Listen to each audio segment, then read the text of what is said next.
Olá pessoal, tudo bem com vocês? Eu espero que estejam todos muito bem. Hoje vamos falar sobre o orixá Oxaguian. E eu gosto de gravar pelo menos um vídeo sobre os orixás por mês, né? Eu vejo aqui que o último vídeo foi aquele das saudações dos orixás, né? Foi dia 21 de janeiro, então tá na época, né? Vamos fazer um vídeo sobre esse orixá. Só que, ao contrário dos outros vídeos dos orixás, onde eu coloco assim, a verdade sobre, né? Tem alguns vídeos que eu tô até procurando aqui, que se explica ou se pronuncia como eu falando a verdade absoluta sobre o orixá, com pouquíssima humildade, né? Dessa vez não vai ser assim, eu não vou dizer a verdade, ó, tô até procurando aqui pra ver se eu acho um deles, porque já publiquei vários. Ah, meu Deus, aqui ó, a verdade sobre o Logum Edé. Tenho vários vídeos com esse tipo de título, né? Aqui ó, a verdade. Mas dessa vez eu não vou declamar ou afirmar nada como verdade absoluta sobre o orixá Oxaguian, porque é um orixá que tem uma história, eu não vou dizer confusa, porque o que acontece no culto dele acontece com outros orixás. Oxaguian, ele é misturado, a mitologia dele, com a de um homem real, chamado Akinjolé. Ele era um rei. Aí vocês vão dizer, mas e a história de Iemanjá? Iemanjá, muito do que se fala de Iemanjá é misturado com a imagem e toda a vida de uma rainha humana, chamada Iayun, né? Rainha de Shaki. Só que Iayun e Iemanjá eram muito parecidas, entende? Já Oxaguian e este rei chamado Akinjolé, eles vão ter origens diferentes. Então, vamos lá. O que a gente sabe? Aqui no Brasil, muito do que se fala, ou quase tudo que se fala a respeito do orixá Oxaguian, vai ser, na verdade, a história de um rei chamado Akinjolé, rei da cidade de Ejibo, antiga Ejibo, na Nigéria, certo? Esse rei chamado Akinjolé, ele era neto de Odudua, tá? O pai dele se chamava Ogirinian e o avô Odudua. Odudua foi um homem muito importante que mitologicamente se diz que ele foi inimigo ou desafeto de Oxalá. Aí já não sabemos dizer se de fato foi assim, na mitologia consta dessa maneira. Mas o que acontece é, este rei chamado Akinjolé, ele era devoto de Oxaguian. Então existiu, e existe de fato, um orixá chamado Oxaguian, que é filho de Oxalá. Ele é um orixá Euê. O que significa Euê? Vocês sabem que Euê significa folha, mas muitas palavras têm mais de um significado. Orixá Euê é orixá jovem, tem um comportamento de jovialidade, tá? Como Logum Edé, como Ieuá e vários outros, né? Orixá e Euê. Então, Oxaguian seria um filho jovem do orixá Oxalá. Lembrando que Oxaguian, ele não é filho de Oxalufã, ele é filho de Oxalá. Ele é irmão de Oxalufã. Porque neste contexto, e há divergências sobre isso com certeza, mas nesse contexto, são três orixás ali. O pai, que é Oxalá, o filho mais velho, que é Oxalufã, e o filho mais novo, que é Oxaguian. Então, Akinjolé, que a gente entende sobre a história dele, é o seguinte, ele era filho de Odudua, e Odudua, que era rei da cidade de Ifé, colocou Akinjolé para administrar o mercado público. Aqui no Brasil, a gente pode comparar isso como um mercado municipal, onde as pessoas montam suas barracas, suas lojas, na modernidade, os seus box, né? Mas na época, era uma grande feira, sabe? Cada pessoa ia lá e montava uma barraca para vender alguma coisa. Então, era o mercado da cidade, tá?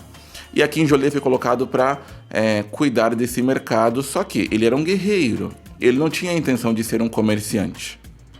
Então, depois de algum tempo, sendo ali colocado como um administrador, ele vai se zangando, sabe? Ele vai ficando um pouco aborrecido. Só que, por mais que ele fosse um guerreiro, um homem bravo, ele era uma pessoa muito querida. Muito querida. Todo mundo gostava dele porque ele era muito justo. Então, um dia, ele decide sair de lá. Não tem assim, ele não vai se despedir e dizer, eu estou partindo. Não, o caráter de Akinjolê era um caráter de um homem, vamos dizer, de veneta, como se diz, né? Ele tá lá na mesa dele, né, sentado, enquanto administrava as pessoas que vendiam isso numa africanidade arcaica, né?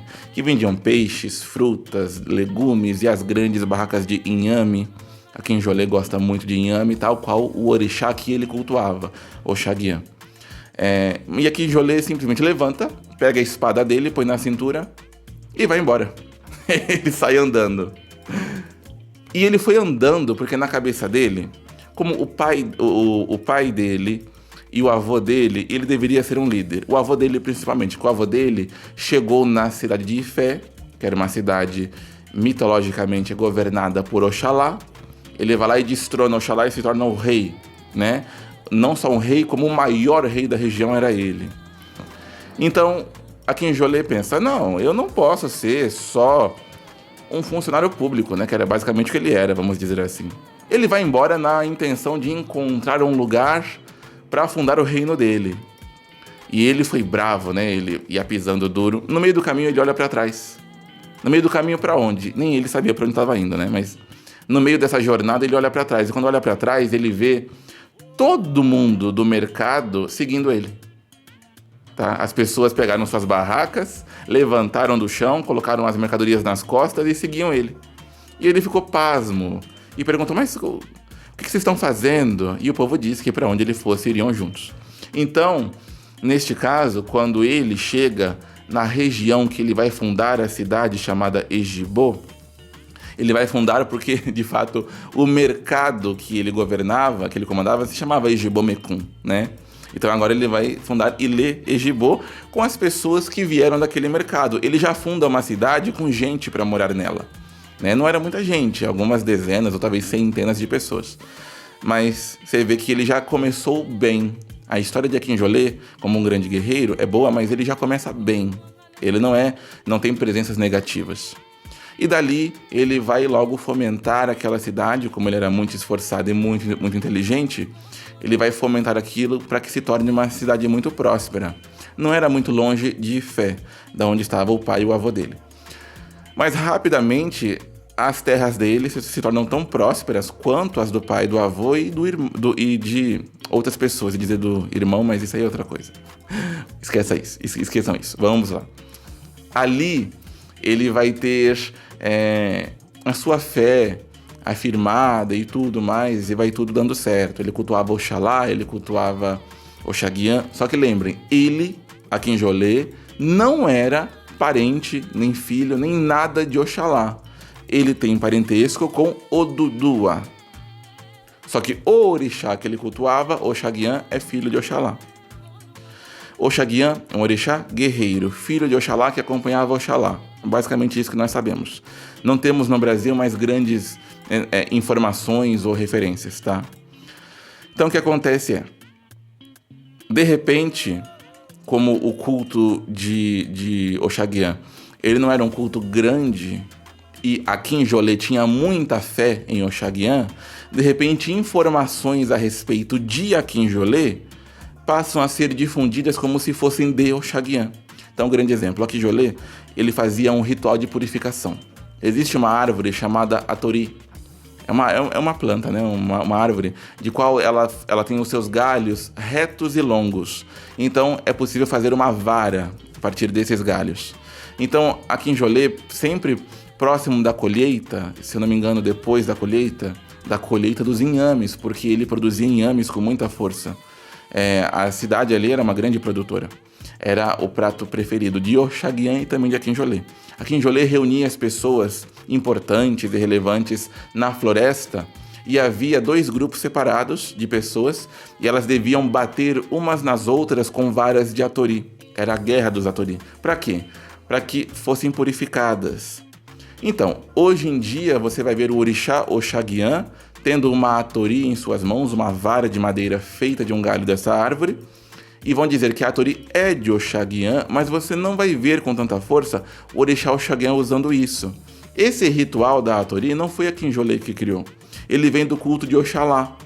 Vocês vão ver, se pesquisarem, no culto de Oxalá, de Obatalá, isso presente, mas as pessoas não ficam se batendo com isso não, tá? O ato de se bater já vem do costume de Akinjolê. Oxalá vai ter mais como um cetro, algo de poder, entende? Ficar batendo vem dos costumes de Akinjolê, e aí de repente você vai ver aqui no Brasil, com muita força, as pessoas incorporando com o Oxaguian, com esta vara de Atori na mão, e dançam com esse ritmo batendo. Isso é Akinjolê. O Oxaguian em si não fazia isso. Akinjolê fazia. Então já misturou, né? E aí quando você vê uma pessoa dançando incorporada com Oxaguian, com esse orixá, dançando com esta vara na mão, no ritmo de bater em algo, há cantigas específicas até para que se cante e o orixá faça uma coreografia onde ele bate. Aí eu pergunto a vocês, o que é que vocês acham que significa isso? Que aquilo é o orixá Oxaguian? Aquilo é uma homenagem a Akinjolê? Aquilo é o quê? Como no Brasil as pessoas não queriam ligar muito a Akinjolê, criaram até uma mitologia falsa dizendo que foi Yansan que deu a Atori para Oxaguian. Por que essa mitologia falsa? Porque eles queriam dar um ar divino aqui no Brasil para o símbolo da Atori. O ar já era divino, era usado no momento de purificação, no momento de fé. Mas, como eu falei, o uso é mais atribuído a Akinjolê do que a Oxaguian, né?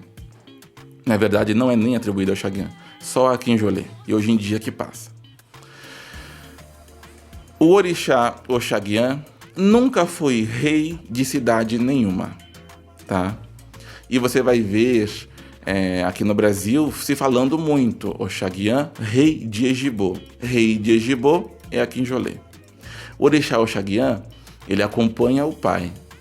Akinjolê, ele é independente.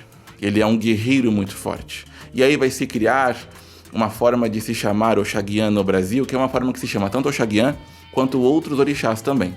Ajagunã.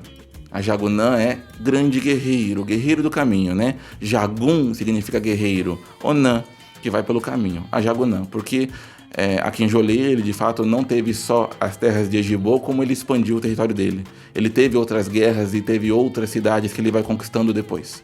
Então, Ajagunã, o grande guerreiro, e também Olorogum, né? Porque Ogum significa guerra. É o senhor da guerra, Olorogum. Mas isso tudo é mais para Akinjolê, não é Oxaguian. E Oxaguian? Então, como eu falei, temos pouquíssimas informações. Mas ele é um orixá jovial, ele vai ser muito similar aos demais irmãos dele. Porque Oxalá teve muitos filhos. Não só o Oxalufã. O Oxalufã é um orixá de caráter vagaroso, lento. O Xalufã vai ser cultuado na terra que tem os cogumelos, que é a oferenda principal, né?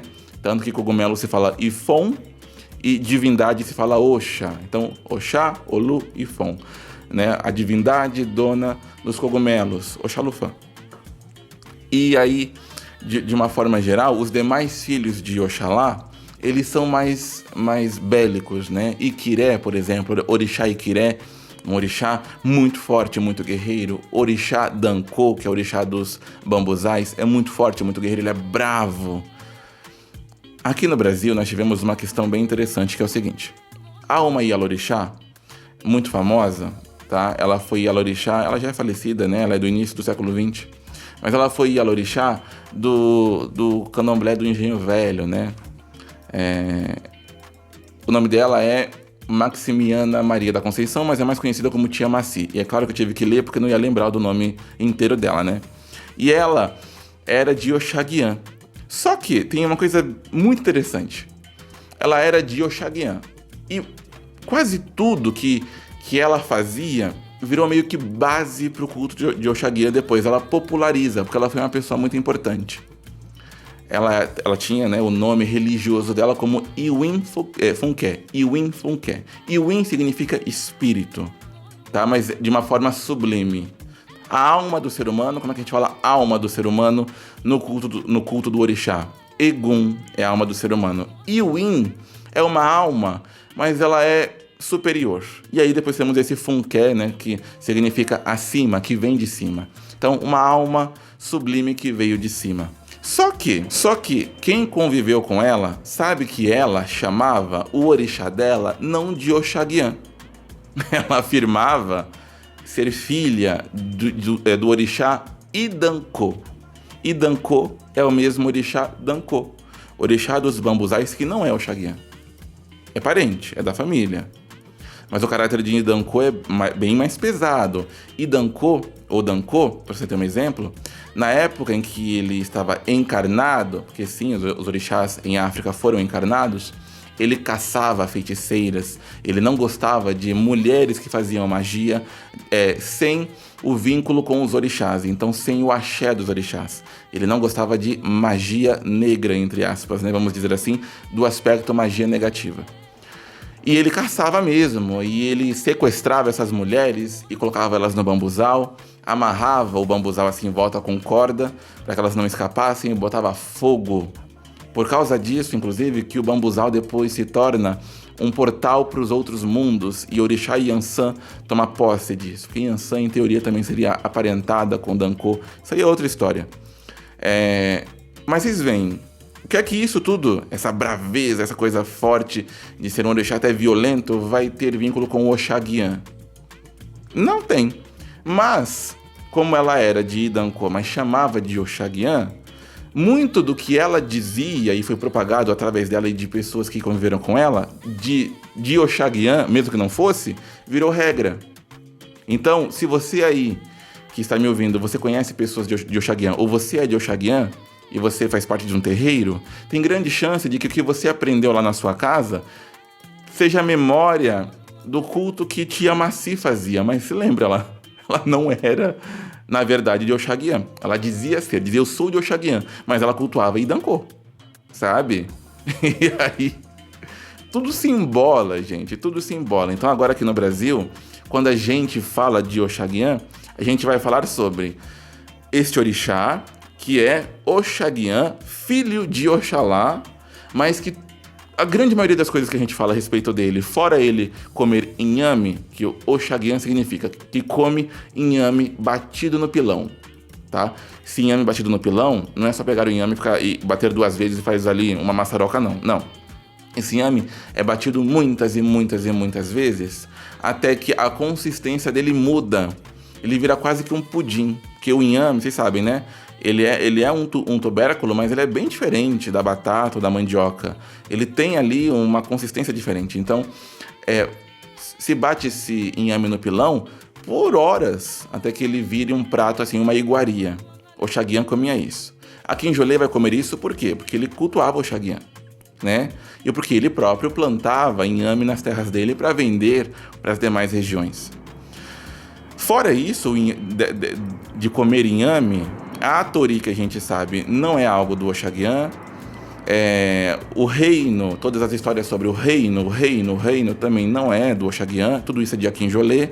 A postura brava, intensamente bravo, Lorogun, o rei da guerra, é uma mistura do que era Akinjolê, mas muito colocado aqui no Brasil, assim, por essa imagem de Idankô. E aí agora, para encerrar o vídeo, eu vou perguntar a vocês, né? Na opinião de vocês, quem é Oxaguian? Vocês teriam uma ideia? Vai se dizer que Oxaguian foi casado tanto com Oxum quanto com Yansan. Que ele foi casado com uma mulher chamada Oxum Uirê, né? Uirê significa as nossas bênçãos. Então, Oxum traz as nossas bênçãos. E Oyaronke, que é Oyá que vem do alto, Oyá que vem do céu. Ele foi casado então com Oxum Uirê e Oyaronke. Ok. Nós sabemos que aqui em Jolê teve 2 esposas com esses nomes também, que podem ser nomes porque elas eram devotas desses orixás, filhas de Oxum e de Yansan. Mas era mesmo? Então, Oxaguian foi casado com Oxum e Yansan, ou era aqui em Jolê que era casado com 2 mulheres que eram filhas, uma filha de Yansan, uma filha de Oxum, por isso tinham nomes em homenagem. Era o quê? Tudo muito bagunçado, né, gente? No final, aqui no Brasil, quando a gente vê as pessoas incorporando, se veste de branco, é claro, branco é a cor de Oxaguian, porque ele é filho direto de Oxalá. Não sabemos dizer se a mãe dele é Iemoo, que era esposa de Oxalá, ou é outra, isso nem é citado, não sabemos. Mas no fim das contas, quando a gente olha para Oxaguian aqui no Brasil, ele é um quebra-cabeça de informações que vêm dessas partes, tá? Aí, aqui o que eu passei para vocês é uma série de informações. Mas no fim, qual é a verdade sobre Oxaguian? Dentro disso que eu falei, o que é que vocês entendem que ele seria? O orixá Oxaguian em si não possui qualidades. Uma qualidade é quando um orixá precisa ter uma segunda versão do seu culto baseado em localidade. Então, por exemplo, um orixá, ele vai ser criado, o culto dele é criado em um local, mas é levado depois de algum tempo para outro local. Neste novo local, há uma nova cultura, uma nova necessidade. Então, ali neste novo local, o orixá acaba recebendo uma nova identidade que é dada pelo povo. Eu dei o exemplo quando eu falei da Oxum Opará, aonde Oxum em si, em suas regiões de origem, é uma mulher muito decidida, mas é uma mulher de caráter mais, vamos dizer, mais nobre, do tipo resolver as coisas com calma. Mas a Oxum Opará é guerreira, porque na região de Opará haviam guerras. Então, a qualidade é isso. O orixá existe, mas vai se dividir quando é levado a uma situação ou local onde é necessário um novo comportamento, onde o povo por si só já tem uma nova opinião. Com o Oxaguian isso não aconteceu. Por mais que fosse sim levado a mais locais, além de Ejibô e Ifé, que é onde os dois locais onde há o culto maior concentrado, também foi levado a regiões ali em volta. Mas não houve uma modificação. Sempre que o orixá Oxaguian era levado a algum lugar, era no mesmo contexto de sempre, de sua base. Então não houve segundas opiniões para modificá-lo. Só que no Brasil, as pessoas vão dizer que existem qualidades e vai vir ou no esquema de aglutinação. Vocês devem ter visto o vídeo que eu falei sobre Oxóssi, onde outros orixás similares a Oxóssi são considerados como se fosse ele no Brasil, e por isso dizem que Oxóssi tem muitas qualidades, mas não tem, né? Aquilo são outros orixás. Com Oxaguian é a mesma coisa. Que no Brasil é muito comum falar de Oxaguian Babá Epê. Epeja em si é um outro orixá que dizem ser um pescador. Eu digo dizem por quê? Porque o que eu aprendi sobre Epeja, eu aprendi dentro de terreiros de candomblé, e a fonte terreiros de candomblé se revela muitas vezes não confiável, né? Então o que eu aprendi lá dentro é, primeiro, ele é cego, Epeja, ele é um pescador, ele é sim da família de Oxalá, mas ele decidiu ter uma vida simples, né? Então, entre aspas, ele é um homem pobre. Epeja pode se traduzir simplesmente como pescador, tá? Por si só. Mas também há uma cidade chamada Epê, no litoral da Nigéria, que dizem que lá tem algo a ver com peixes. Aí eu já não vou saber dizer se é verdade, tá? O que eu aprendi no candomblé foi isso. E Epeja, de fato, isso é uma prova, não é Oxaguian, tá? Vamos ter outros orixás, como um segundo Ajagunã, lembrando que Ajagunã é sim um dos nomes de Oxaguian, mas também pode ser usado para Oxóssi e para Obaluayê e para vários orixás, porque é uma palavra, tá? Então o próprio orixá Ogum pode ser chamado de Ajagunã às vezes, mas há um segundo filho de Oxalá também chamado dessa forma, tá? E este seria um guerreiro bravo em exagero, tanto que usaria uma banda de sua roupa branca em vermelho, não de cor vermelha, mas uma roupa branca que acabou sendo suja de sangue. E isso, claro, não tem nada a ver com Oxaguian, mas aqui no Brasil foi misto. Jagum, que seria o orixá Elefon, ou alguns dizem também uma própria versão de Obaluayê, que não é Oxaguian, tá? Essas qualidades, ou orixás próprios, né, que eu estou falando, carecem cada uma de uma explicação, que eu não vou dar aqui porque o tema é Oxaguian. Idancô e muitos outros que são colocados ali como se fossem Oxaguian. Tem muitos mesmo. Mas há um nome que se fala que não é uma qualidade, é uma citação, que é Ibitiodé. O que acontece na realidade, quando falam Ibitiodé, parece que ele é um caçador. E aí, muitas vezes, quando se diz eu sou de Oxaguian Ibitiodé, algumas pessoas falam que são, colocam um ofá desenhado, ofá é um arco e flecha, desenhado com tinta azul dentro de um círculo e dizem, isto aqui é a polvarim de Ibitiodé. Polvarim não é um ofá desenhado, é um depósito de pólvora, um chifre de boi onde se põe pólvora dentro, e passou a ser usado pelos caçadores em África quando a pólvora chega lá. Então é uma coisa muito recente que obviamente não faz parte do culto dos orixás de uma forma geral. Por mais que o orixá Ogum receba hoje em dia em África armas de fogo como espingardas como oferenda. Isso é uma coisa moderna, mas na origem de Oxaguian ou de qualquer outro orixá em origem não havia isso. Isso é uma coisa moderna. Mas aí vão dar a ele esse ofá desenhado dizendo que ele era um caçador. Isso é uma coisa de fato errada porque foi mal interpretado. Porque não é Ibiti Odé, é Ibiti Odê. A mudança dessa pronúncia para Odê muda tudo. Odé é caçador. Odê é do lado de fora. Tanto que Bodê é portão. O portão da sua casa. O portão da sua casa divide. Para dentro é sua casa, para fora é a rua. Tá? Então, Ibi é nascer, Ti para Odê, fora. Tá? Então, Ibiti Odê é porque foi embora. Contei para vocês a mitologia de Akinjolé, que ele sai, ele vai embora, ele está em fé, mas ele parte. Ibiti Odê. Ele nasceu para ir para fora. E foi, de fato. Tá? Então, isso é algo que vai entrar no culto de Oxaguian como um nome dele, porque tem um fundamento. Essa questão de ir embora aconteceu mesmo, né? Com Akinjolé, não com Oxaguian, mas se mesclou ali. Ele não vai ter nomes diversos. É orixá Oxaguian e ponto. Mas como eu falei, no Brasil, por confusões, mesclas, misturas e má interpretações, vocês vão ver em muitos terreiros de candomblé ele tendo uma infinidade de qualidades, mas se lembrem, ele não tem, porque o culto dele nunca foi desdobrado em versões. Oxaguian é sempre Oxaguian, tá? Oxaguian é sempre Oxaguian, sim, dentro desta bagunça toda que foi oferecido aqui a vocês como história. É uma coisa bem interessante, porque Oxaguian ele acabou tomando até um ar de coisa ruim. Quando a gente, e isso é sério, tá? Quando a gente joga búzios, a identificação aqui no Brasil para o orixá Oxaguian é o 8º Odu, quando caem 8 Odus abertos na mesa, que é correspondente ao Odu Egionilê. Então é muito comum que as pessoas que estão nervosas ou que estão fazendo coisas ruins digam assim: nossa, hoje eu estou com o meu 8 ativado, hoje eu estou no 8, porque hoje eu estou com a energia de Oxaguian. Só que o orixá Oxaguian, em nenhum momento vamos ver o orixá sendo negativo ou exageradamente bravio. Nós vemos isso com Idankô e com Akinjolé. Então esse 8 negativo é de Oxaguian? ou é o quê? Sabe? Então assim, coloca-se aqui essas informações.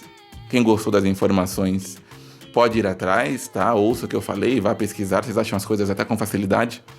Mas eu gostaria que comentassem, quem conhece Oxaguian me dissesse, com tudo isso que ouviram, para vocês, quem é Oxaguian?